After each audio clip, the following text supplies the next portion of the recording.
Hi guys, எல்லாருக்கும் வணக்கம். இன்னைக்கு சினிமா கமெண்ட்ரியில் ஃபேமிலி இல்லை ஃபேலிமி. ஸோ எல்லாருமே ஃபேமிலின்னு தான் படிச்சிருப்பீங்க. பட் இந்த படத்தோட கதையை சிம்பாலிக்காக எடுத்து சொல்கிறாங்க. நோ ஃபேமிலி இஸ் பர்ஃபெக்ட்னு வாரிசு படத்தில் சொல்கிற அந்த ஒரு கதையை தான் இந்த படத்தோட பேரில் ஃபேமிலியில் இது ஃபேலிமி, அங்கேயே ஒரு குழப்பம் அப்படின்ற மாதிரி அழகாக வந்து சொல்லியிருந்திருக்காங்க. ஸோ எனக்கு எப்பவுமே ஆச்சரியங்க, இந்த மலையாளத்தில் மட்டும் ஒரு சிம்பிளான ஆன்லைன் வச்சுட்டு எப்படி வந்து அழகான ஒரு படத்தை வந்து எடுத்துடுறாங்க அப்படின்னு தெரியவே இல்லை. கண்ணு படுது, but still they are doing it again and again and again.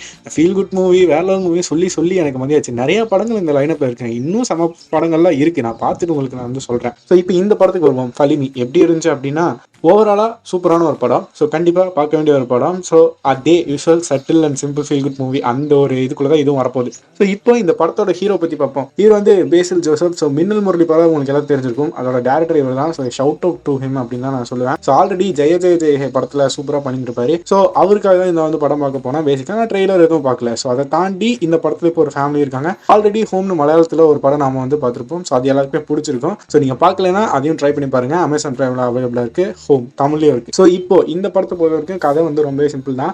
ஒரு அழகான ஃபேமிலி, பார்க்கும்போதே உங்களுக்கு வந்து தெரியும். பட் ஒருத்தருக்கு ஒருத்தர் அவ்வளோ வந்துட்டு பேசிக்க மாட்டாங்க. எல்லா வீட்லையும் இருக்க மாதிரி சண்டைகள் அந்த மாதிரி தான் இருக்கு. ஸோ அதை தாண்டி வந்து பார்த்தீங்கன்னா ஒரு தாத்தா வந்து இந்த படத்தில் வந்து இருப்பாரு. ஸோ அவர் தான் வந்துட்டு ஹார்ட் ஆஃப் த மூவினே சொல்லுவேன். ஒரு 2-3 இடத்துல உங்களுக்கு சிம்பிளாக கண்கலங்க வச்சிருப்பாரு. அவரும் அந்த பக்கத்து வீட்டு தாத்தாவும் அவங்க 2 பேத்துக்கு உண்டான பாண்டிங் வந்து இந்த படத்தில் நல்லா சொல்லுவாங்க. நிறைய சீன் சீக்வன்ஸ் எல்லாம் அப்படிலாம் காட்ட மாட்டாங்க. ஒரு 3 ஷாட் தான் அவங்களுக்கு வச்சிருப்பாங்க. பட் அந்த 3 ஷாட்ல வந்துட்டு உங்களை கண்கலங்க வைப்பாங்க. அது வேற லெவல் ரைட்டிங். அது பக்காவான ஒரு ரைட்டிங். அவ்வளோ ஸ்ட்ராங்காக இருந்துச்சு அந்த கேரக்டர். ஸோ இப்போ என்ன ஆகுது அப்படின்னா, இந்த மாதிரி ஜென்ரலாக ஒரு வீடு இருக்கும்போது ஒரு பையனுக்கு வந்து 28 வயசு ஆகுது, இன்னும் கல்யாணம் ஆகலை. அவனுக்கு வந்து ஒரு பொண்ணு பார்க்குறாங்க, அது செட் ஆகலை. ஸோ அதனால வந்துட்டு கொஞ்சம் வருத்தத்தில் சுற்றிட்டு இருக்கான் பையன். இவங்க தாத்தா வந்து அடிக்கடி வீட்டு விட்டு கிளம்பி ஓடி போயிடுறாரு. ஸோ அவருக்கு என்னதான் ஆசைன்னு கேட்டால் எனக்கு காசி போகணும்னு சொல்லுவார். சரி, எனக்கும் கொஞ்சம் மனசு கஷ்டமாக இருக்குது, குடும்பத்தோட காசி போகலான்னு சொல்லிட்டு கிளம்பி போகிறாங்க. என்ன ஆகுதுன்னா, போகிற வழியில் நடுவில் ஒரு சின்ன பிரச்சனையில் மொத்த குடும்பமும் இறங்கிடும். அவங்க தாத்தா மட்டும் விட்டுட்டு, தாத்தா மட்டும் ஸ்ட்ரைட்டாக அந்த ட்ரெயினில் போயிடுவார். இவங்கெல்லாம் ஒரு ஸ்டேஷனில் முடிப்பாங்க. பட் அடுத்த ஸ்டேஷனில் தாத்தாவையும் லக்கேஜும் வாங்கி வச்சிருவாங்க. இவங்க எல்லாரும் அந்த ஸ்டேஷன் போகிறாங்க. இப்போ என்னன்னா, சம்மந்தமே இல்லாத ஒரு இடத்துல இறங்கி அங்கிருந்து எப்படி இந்த மொத்த ஃபேமிலியும் காசிக்கு போகிறாங்க, நடுவில் என்னென்ன பஞ்சாயத்தை மீட் பண்ணாங்க, அண்ட் லாஸ்ட்டாக இவங்க ஃபேமிலி பாண்டிங் எந்த அளவுக்கு அந்த மாதிரி இருந்துச்சு அப்படிங்கிறது தான் இந்த படத்தில் கதையை வந்து அழகாக வந்து சொல்லியிருப்பாங்க.